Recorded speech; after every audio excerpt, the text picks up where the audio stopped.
Hi guys, welcome back. Today I'm going to be showing you how to make Roat, which is used for prayers. Here I've got 3 cups of flour. I'm going to use a tablespoon and a half of elachi powder, 2.5 spoons of butter ghee, and a cup full of sugar and milk for mixing. Now the cup that I use for the flour is the cup I'm going to be using for sugar. So we're just going to scoop this. Make sure it's a heaped cup.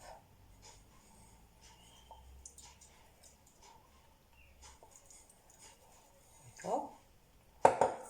Drop that in. To this, I'm going to be adding in my elachi powder, a tablespoon and a half. Okay, now we're going to mix this up. Just give it a good mix so the sugar, flour, and elachi powder will get mixed together.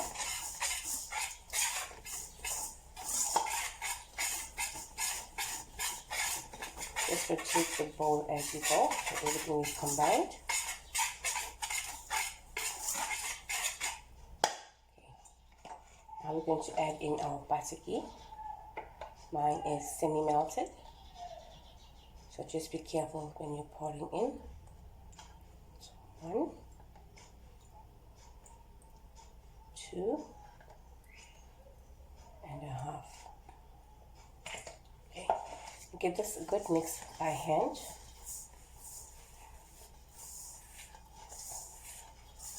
Remember guys, the measurements all depend on the kind of cup and spoon that you're using.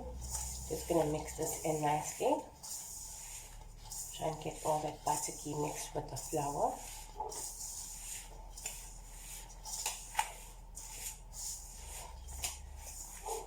Feel it getting a bit lumpy, which is fine. Just keep on mixing it like that. Now to this, I'm going to be adding in my milk gradually.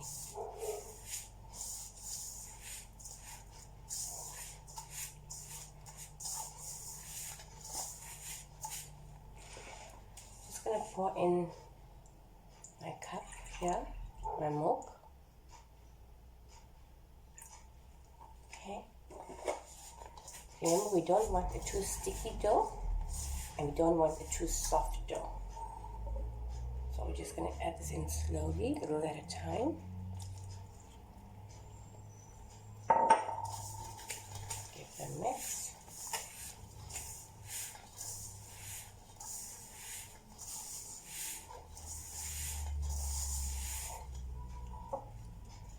A bit more.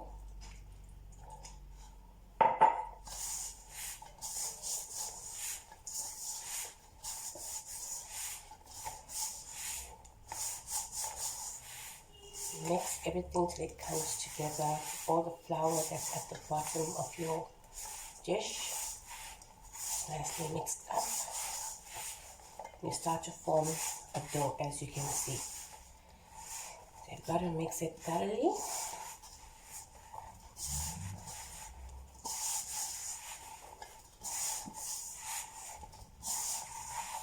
Okay, you can see we need a bit more milk.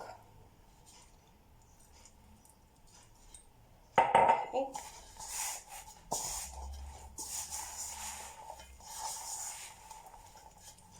Now it's getting a bit sticky. We just gotta mix everything well.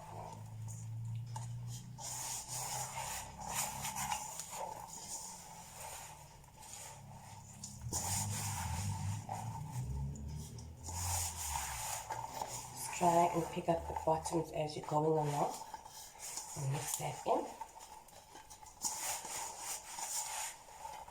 It's becoming a nice soft dough.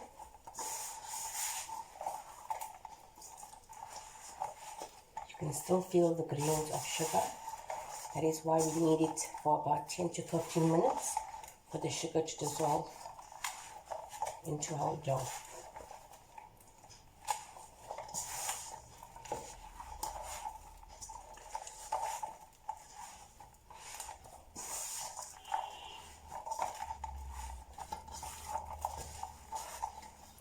everything is coming together slowly. I'm going along the sides. I'm just picking up the loose dough.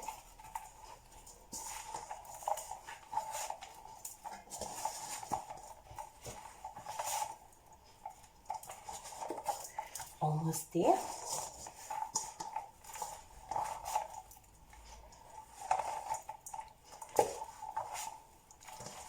And just grab the last bit of remaining dough at the sides. Give this a good kneading. Make sure your bowl comes out clean at the sides.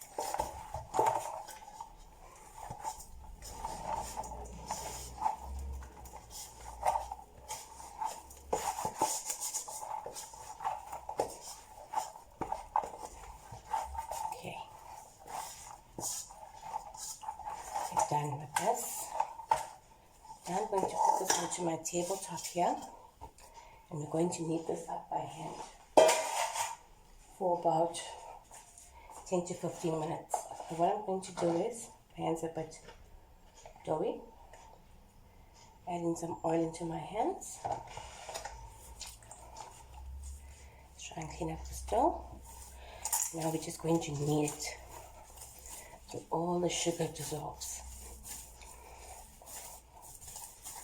It's about 10 to 15 minutes. So you can't feel very much sugar, then you know that your dough is ready. Just keep on kneading and turning, kneading and turning.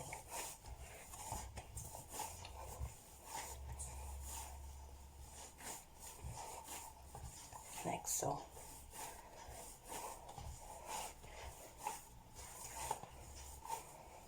You can use the palms of your hands to knead in like that. Okay guys, after some constant kneading, I've managed to make 3 logs out of them. You'll find that as you pinch it, most of the sugar has dissolved into our dough. So I'm just going to grab a handful like this.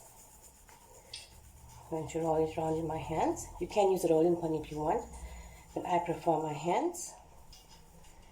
I'm going to flatten it out using our hands. Remember, try not to make it too thick, because when it does cook in the butter ghee, it's still going to swell. Get a nice round shape here. Flatten out.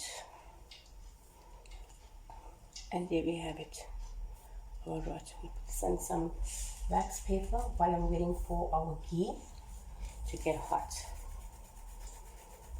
You can make them into any size that you want, big or small. I prefer a medium size.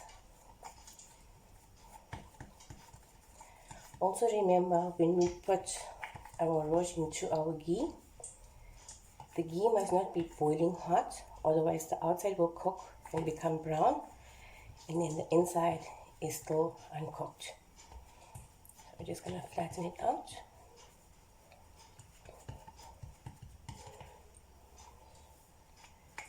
See? Just stretch out the side so it's round. Perfect.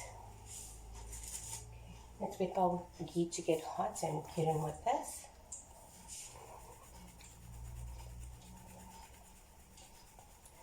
It's quite simple to do this recipe, however, the kneading is the most longest part of making roat. Making sure your sugar and your spices and ingredients are all mixed together. See, it's quite simple. No need for a rolling pin. Just flatten it out and even it out. There you go. Let's do the rest. And we're going to go into our ghee.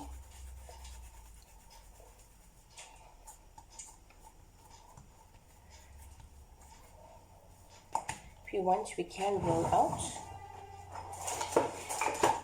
Show you. If you prefer to roll. There we go, nice and flat. Let's get to our oil now, or ghee. Here we can see our ghee is nice and hot. I'm going to drop in the first one. So you can see it's bubbling away already. Next to that, try not to fill your pan up too much, otherwise it's going to get stuck and become uncooked. Just move this side here. Okay. This is going to cook until it's a golden brown in color. So we're going to give it some time so the inside cooks nicely. Okay guys, I'm going to be turning this over now, very gently, because they floated up to the top. There we go. Remember, the secret for your roast not to break while cooking it and frying it is not constantly turning it. You need to give it time to cook on its own. Okay, now we turned it over. Cook for another like 3 minutes or so. We flip it over again. Now it's time to turn it over again, very gently again. Now hold it and drop it down. You can see it's a nice golden color, not too dark in color. Slowly. Be careful, the ghee is hot. It burns quick. There we go. Give this another 2 minutes and we're going to take this off the heat. Okay guys, our roach is now done. So I'm going to be lifting it up and letting the butter ghee drain off, but I'm not going to squeeze it. Okay, because the roach is still soft and only once it cools down, will it become much more firmer. Just going to let the oil drain off, the ghee drain off. I'm going to put it into my dish. Go. First one down, next two out. Gently again, take it out. And here you have it guys, our delicious golden roat. I hope you guys enjoyed this video. Don't forget to like, subscribe and share. Until next time, bye.